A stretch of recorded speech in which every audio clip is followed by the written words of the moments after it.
Hey, Coach Miller here with BTB Lax, and I want to talk about the second part of Coach Starsia's book. I hope you will be happy. As you've seen in the first video, it's an awesome book. I highly recommend it. It just came out within the past year. It's about life in lacrosse, and it's just awesome, and I highly check it out whether you're a player, a coach, a lacrosse fan, or a parent. So let's dig into part two, and part two is all about leadership. And a few key takeaways that I found from that part of the book was, one of his philosophies that he learned early on when he was, he was the head coach at Brown and the head coach at UVA for, years and years and years, was you can never take it back. So when you're communicating with fellow coaches, with your players, with school administrators, stuff like that, he found that it was essential to communicate positively. So not have that negative connotations in the way that he spoke to people. He always saw it important to be positive and communicate in a way that, it sat well with people. So, and that responded, and his players responded, and he won a lot of games and had very successful teams and the coaches, and he's got a great reputation. So, and you can use that as a coach, as a player, as a person. I love that.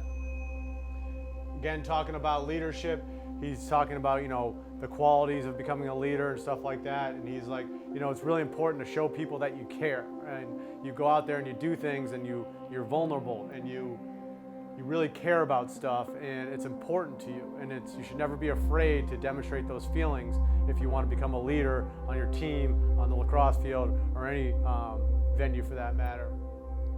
He talked about the importance of preparation. You hear coaches talk about this all the time at all levels, but it's, sometimes it could go in one ear without the other, but I can't tell you but I can't stress enough how important preparation is for everything that you do. Like becoming a lacrosse player, becoming a good lacrosse player has many different buckets, I like to call them.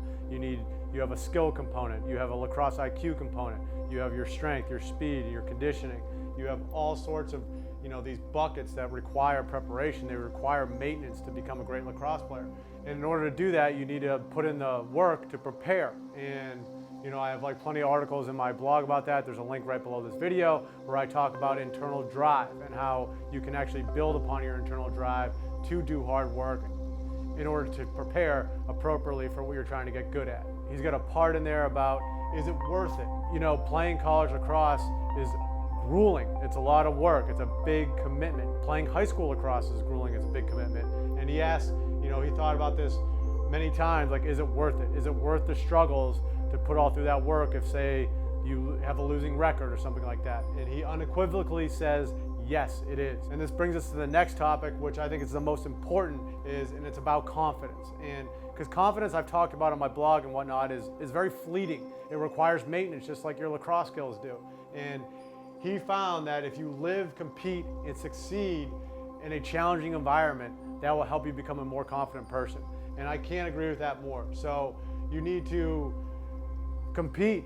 That's why the best coaches are always having, competitions in everything they do. Competitions in the weight room, competition on the lacrosse field, competitions in the school, in the classroom. And then you do that consistently. And over time, your confidence will build up and you'll become, a better athlete. You'll become a better person, and you'll be able to, do things that you didn't think were possible because you have confidence, you're not fearful, and you're willing to attack certain things and go after that ground ball or make that dodge or whatever it might be. Go after that, PR, that personal record in the weight room or something like that. But those are the key takeaways I found from part two of Coach Starsia's book. I highly suggest you check it out. This is Coach Miller with BTB Lax. Talk soon.